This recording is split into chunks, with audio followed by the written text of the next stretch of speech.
Bienvenue dans ce podcast établi par l'équipe de l'INSEAC, l'Institut national supérieur de l'éducation artistique et culturelle. L'INSEAC du CNAM. Ce podcast illustre le dispositif Facile à lire 2023. Le Facile à lire est d'abord une démarche née en 2014 en Bretagne qui consiste à faciliter la lecture pour les personnes qui peuvent en être éloignées, et ceci pour de multiples raisons. Des difficultés de lecture, la fatigue, la vieillesse, toutes sortes de handicaps physiques ou psychiques, ou encore une langue étrangère au français. Cette démarche permet aux bibliothèques et médiathèques qui souhaitent la proposer de se l'approprier à travers un aménagement attractif du meuble de présentation des ouvrages estampillés faciles à lire, des médiations de lecture et un travail continu avec les partenaires des structures sociales et médico-sociales qui accompagnent les publics éloignés de la lecture. Cette démarche devient un prix en 2017. Ce prix présente tous les 2 ans 8 ouvrages qui parcourent les médiathèques, les bibliothèques et les structures qui participent au prix et qui devront voter pour leur ouvrage préféré. Ce vote se réalise après avoir parcouru les livres grâce aux nombreuses médiations et rencontres avec les auteurs et autrices qui sont proposés. Enfin, l'ouvrage élu est récompensé à travers une cérémonie de remise du prix Facile à lire. Cette année, elle a eu lieu le 27 juin dernier au théâtre du Champ-Roi à Guingamp. Guingamp, qui, il faut le souligner, participe pour la première fois à l'aventure Facile à lire cette année 2023. 3 groupes ont donc participé. Un groupe de stagiaires de la formation Prépa-Clé, qui rencontrent des difficultés de lecture et d'écriture, un groupe de personnes apprenant le français au centre Timénose, et un groupe d'habitantes de la résidence de Kersalik. On est là pour mettre à l'honneur toutes les personnes qui ont participé. Alors vous avez fait quoi par exemple pendant toutes ces manifestations de Facile à lire? Alors, qu'est-ce qu'on a fait? Qu'est-ce que vous avez fait comme activité? On a lu le manuel. Ah, vous avez fait un herbier. Oui, j'ai vu qu'il y avait... Oui, je suis donc Delphine, je travaille à Livre et Lecture en Bretagne depuis le mois de janvier sur la question des publics dits éloignés du livre et de la lecture. Donc l'idée de ce poste-là, c'est de travailler avec la multiplicité des publics qui vont du public détenu en prison jusqu'aux publics qui sont en EHPAD, avec au milieu toutes les questions qui peuvent être liées à l'illettrisme, aux personnes qui viennent d'arriver sur le territoire français qui ne parlent pas encore notre langue, et puis les personnes en situation de handicap divers et variés. Alors le Facile à lire, en fait, c'est un dispositif qui nous vient du nord de l'Europe et l'idée, c'est de rendre accessible le livre pour tous les publics. Et quand on parle de tous les publics, ça comprend également les publics qui ne savent pas lire ou qui ne peuvent pas lire pour des raisons de santé, par exemple. Et le principe, c'est qu'il a été importé en France par Livre et Lecture en Bretagne, donc sur le territoire breton, depuis 2014. Et on développe, avec l'aide des bibliothèques départementales, des espaces dits faciles à lire où il y a une sélection particulière d'ouvrages avec des animations autour de ces ouvrages pour faciliter l'accès aux livres. Le prix Facile à lire, c'est une spécificité bretonne. Il faut savoir que pour la petite histoire, le Facile à lire, c'est nationalisé. Il est désormais porté par le ministère de la Culture, ça veut dire que ça a fait des petits.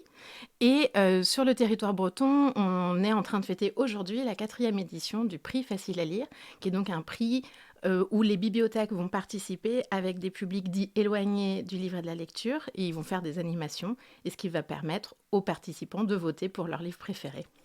Mélodie, stagiaire de la formation Prépa-Clé à Guingamp, nous confie quel a été son livre préféré. C'était l'Arcilésophe. C'était un livre que j'ai beaucoup apprécié, m'a touché vraiment au cœur.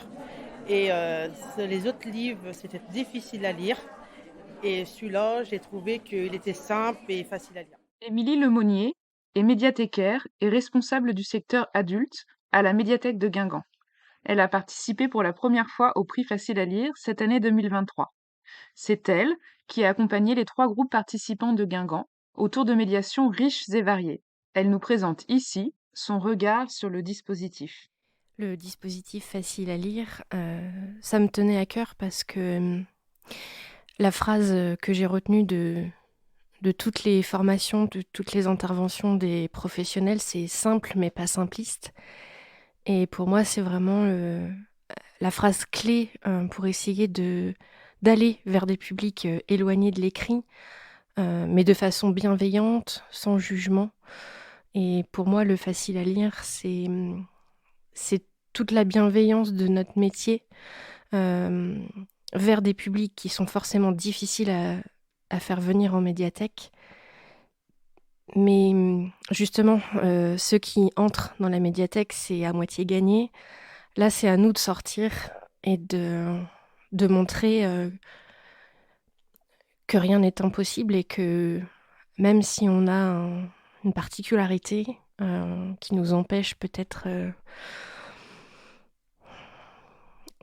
d'être un public cible évident, si on le souhaite, puisqu'il s'agit de forcer personne, on peut aussi faire partie de la grande famille des lecteurs et trouver un intérêt, quel qu'il soit, au livre qu'on peut présenter aux gens. Les rencontres sont au cœur de ce dispositif.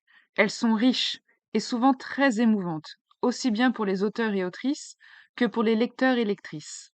Voici les témoignages de l'auteur Arnaud Le Gouiflec, auteur du roman La Clé, puis de Lucie, animatrice sociale et culturelle, et de Marc, de la résidence de la Lande à Ça Béton. a été pour nous un véhicule, un accélérateur de diffusion pour notre spectacle.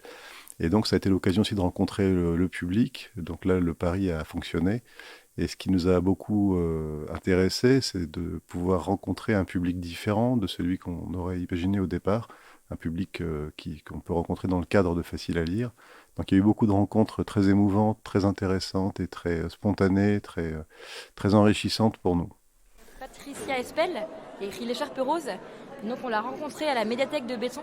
Et c'était un moment qui était très émouvant puisque les résidents avaient vraiment hâte de rencontrer un auteur. Donc pour eux, le fait de voir l'auteur en chair et en os, c'est vraiment un moment spécial où il y a une ouverture. Enfin, en tout cas, il y a un échange qui est très authentique, je trouve. Qui permet... C'est ça qui nous a permis de créer des liens.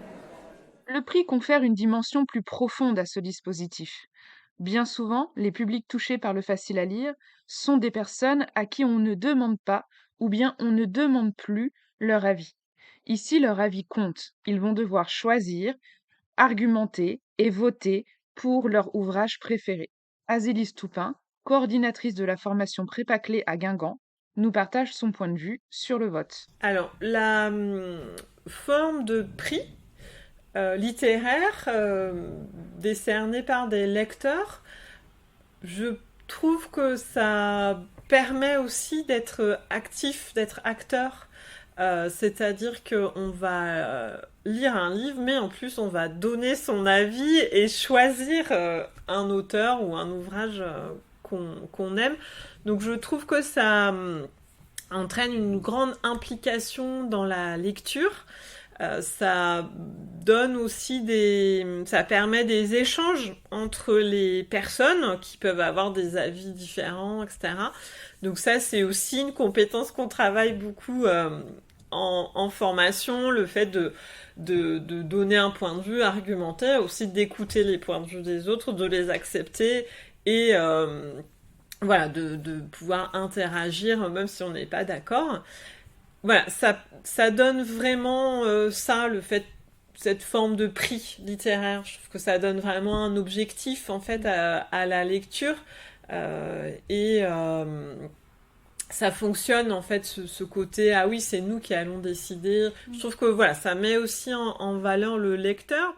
Au micro d'Adrien Vallée, professeur à l'Institut national supérieur de l'éducation artistique et culturelle, Yann nous confie son vote. Tu peux me raconter comment ça s'est passé? Je suis à l'ESA de Carhaix, un centre de travail, et j'ai participé à une dame qui lui lisait les livres. Autrement, on faisait un vote aussi pour on a fait un vote entre nous pour choisir le livre qu'on choisit. Et moi, j'ai choisi L'écharpe rose. Il faut choisir tous les livres que j'ai mis. Et pourquoi L'écharpe rose, tu l'as préférée aux autres? Parce que c'est une histoire d'amour. C'est au tour de Mickaël Quélin, animateur vie sociale de la résidence de Kersalic à Guingamp, de nous expliquer les raisons pour lesquelles il a souhaité s'engager dans ce prix. Plein d'éléments qui font que la lecture, pour beaucoup de personnes prenant de l'âge, devient très difficile. Là, ce qui était intéressant, c'est le support livre en lui-même. Déjà des livres courts, des livres avec une typographie plutôt accessible, pas du gros caractère, mais on sent vraiment quand même un objet facile à lire en soi. et accessible déjà au premier abord. Et je pense que c'est l'élément déclencheur quand j'ai vu les bouquins et la sélection qui a fait qu'on pouvait y aller. Je suis très contente d'avoir participé donc, à cette lecture. J'ai lu pour moi Le Trésor, et ce trésor, je l'ai lu comme un conte. Et à Kersalik, on a créé un atelier d'écriture de contes. Et ça m'a donné envie d'y participer. Donc j'ai déjà rédigé 2 contes à but pour les reposer, sophrologique et hypnotique, pour lire à certains patients. Et je ne savais pas que je pouvais faire ça. Et pour moi, c'était une découverte. Et c'est quoi votre nom? Jacqueline.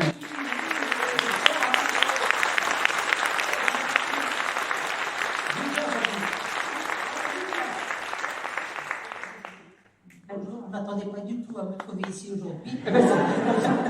Je connais Guingamp parce que j'étais élue pendant 15 ans à Guingamp. Et la maladie, malheureusement, m'a coupé l'herbe sous les pieds.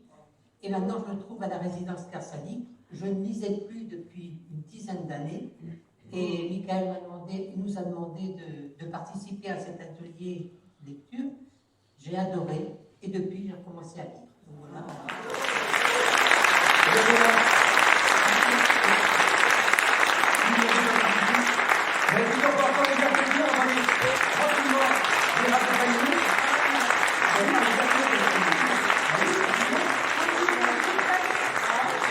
Je voulais juste aussi dire que j'ai été très ému de voir ces 2 personnes venir sur scène là, qui sont plus de la première jeunesse, qui sont fabuleuses. Ça m'émeut énormément aussi. Je les remercie encore parce que c'est des moments comme ça c'est là qu'on voit que le facile à lire, ça raccroche de nouveau aussi, ça accroche, mais ça raccroche des gens qui avaient décroché. Ça, c'est formidable.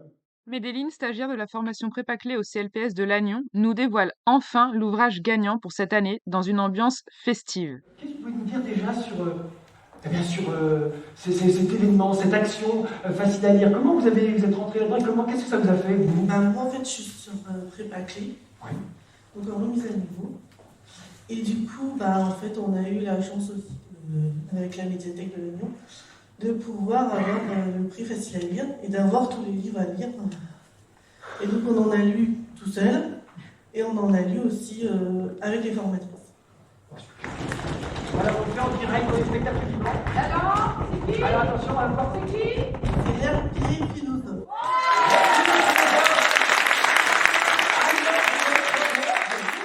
Je vous remercie beaucoup au public d'avoir voté pour l'herbier philosophe. Et j'espère que ça a permis de voyager un petit peu parce que ce sont des fleurs aussi un peu du monde. Et puis les jardins, je pense que c'est quelque chose où on a envie d'y retourner tout le temps. Les fleurs, la nature, c'est quelque chose, c'est peut-être le trésor de la terre. Voilà, donc merci beaucoup. Et puis merci à Marie-Joëlle aussi d'avoir tout chapeauté. C'était pas facile, je pense, d'emmener comme ça les auteurs un petit peu dans toute la Bretagne, qui est grande. La cérémonie était super, on a été bien accueillis. Et là, ce que je vois, là, c'est formidable. Je ne regrette pas d'être venue.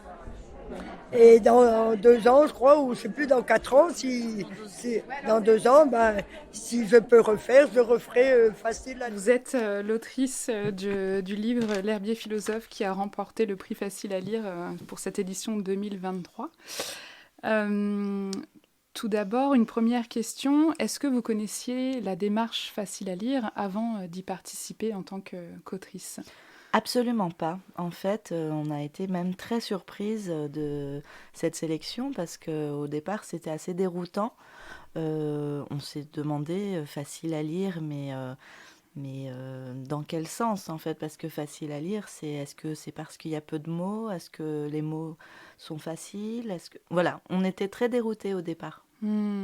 Alors c'était l'objet justement de ma deuxième question, vous y avez déjà un petit peu répondu. Quelle a été votre réaction quand vous avez été contacté par Livre et Lecture en Bretagne pour y participer? Donc vous Vous dites que vous étiez surprise et comment vous avez raccroché ensuite Alors, on était surprise, mais on est quand même toujours très enthousiaste d'être déjà sélectionné parce que dans une époque où il y a une surproduction de livres, voilà, on est toujours très heureux de pouvoir, enfin, que son livre puisse vivre sa vie, en fait, parce que c'est ça un petit peu aussi, c'est que oui, on a écrit ce livre, mais le livre a une vie à part entière, donc on était heureuse pour ça, voilà, donc on était contente. Oui, et vous disiez tout à l'heure, oui, que vous étiez heureuse que votre livre ait rencontré son public. Tout à fait. En fait, c'est un livre qui a vraiment donc moi, je suis dans la littérature jeunesse, Cécile Udrisier aussi, et notre éditrice Grasset Jeunesse aussi. Et pour la première fois, on s'est autorisé à ne pas penser finalement à un public particulier et à le vouloir pour tout le monde, mais pour tout le monde vraiment, et donc tout d'abord pour nous en fait. Et notre éditrice de Grasset Jeunesse nous a suivis, ce qui est super.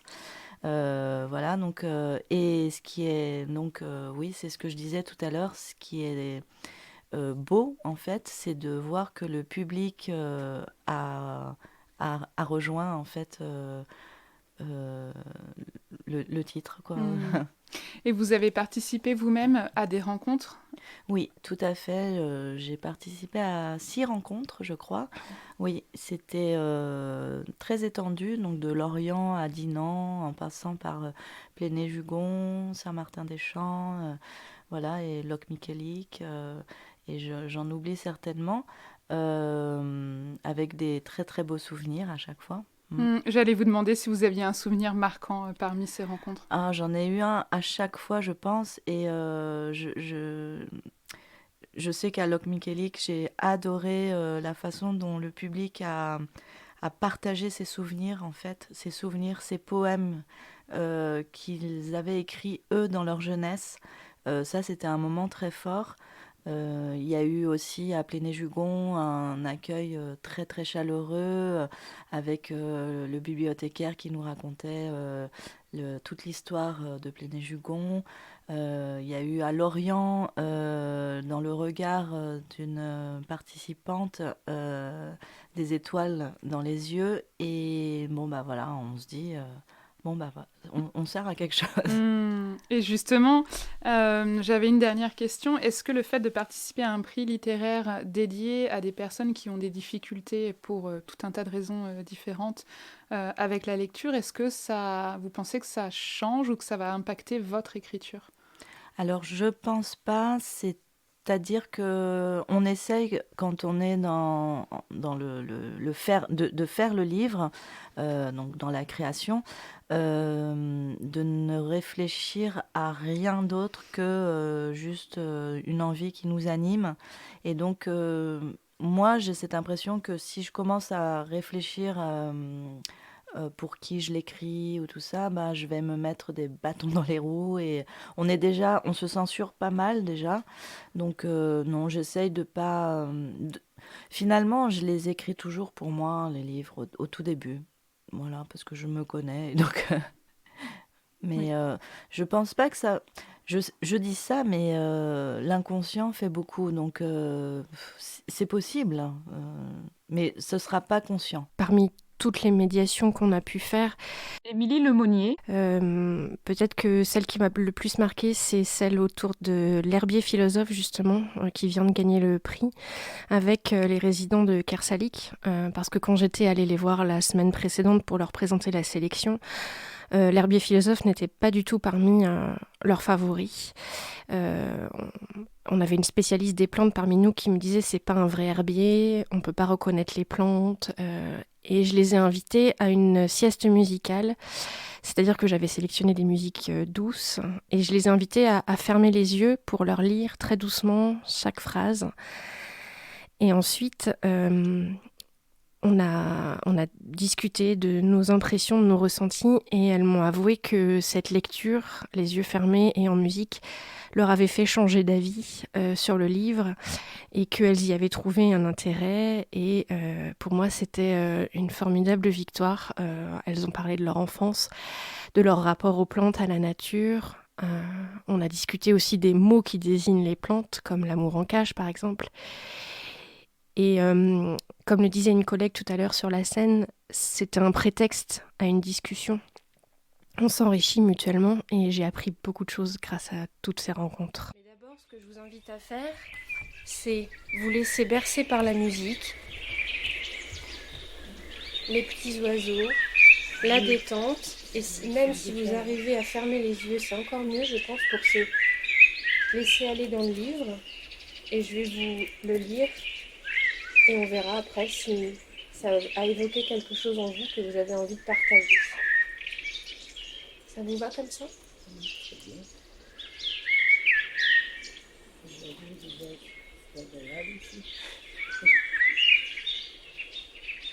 La pensée. Si je te demande de ne penser à rien, à quoi penses-tu ?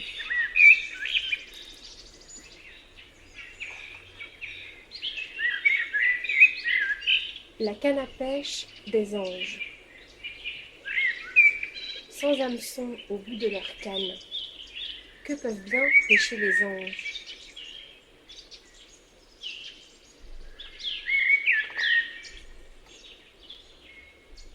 La rosée du soleil. Le soleil est de feu et la rosée est d'eau. Au premier rayon du soleil vient la rosée. Une goutte d'eau peut-elle naître du feu ?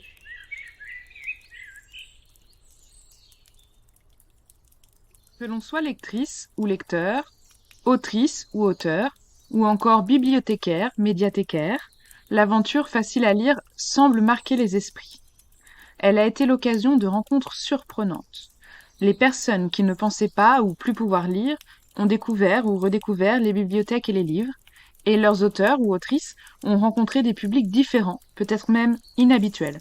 La cérémonie de remise du prix facile à lire a réuni environ 150 personnes le 27 juin dernier de toute la Bretagne. L'ambiance festive qui y régnait en dit long sur le succès de cette aventure. Nous espérons que ce podcast a su en témoigner à son tour. C'était le podcast EAC et Lecture, le prix facile à lire, travail de fin d'études d'Aurélie Tétu pour le Master Culture et Communication de l'INSEAC. Merci à Émilie Lemonnier, Arnaud Le Goufflec, Azilis Toupin, Michael Kélin, Delphine Catrantis, Philippe Sternis, Agnès Doumergue, ainsi que les stagiaires de la formation Prépa-Clé, les apprenants du centre Timénose et les habitantes et habitants de la résidence de Kersalik, sans oublier le personnel de la résidence de la Lande à Béton et de l'ESAT de Carhaix. Ce podcast a été établi sous la direction scientifique d'Emmanuel Etis. Si vous avez aimé ce podcast, faites-le nous savoir avec un pouce bleu et n'hésitez pas à vous abonner pour être informé de nos prochaines diffusions. Merci de votre écoute. Briser des murs, ériger des ponts. L'INSEAC du CNAB.